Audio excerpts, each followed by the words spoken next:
पूछा जाता है कि हिचकी या हिकअप का आने का क्या कारण होता है। तो जो हम लोग का डायफ्राम होता है उसमें अगर सिकुड़न हो जाए, गैस की दिक्कत हो,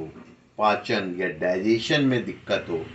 ये जो रूट कॉज होता है जिसकी वजह से हिचकी हमें आने लगती है, हमारा जो डाइजेशन गड़बड़ हो जाता है, हमें एसिड ज़्यादा बनने लगता है,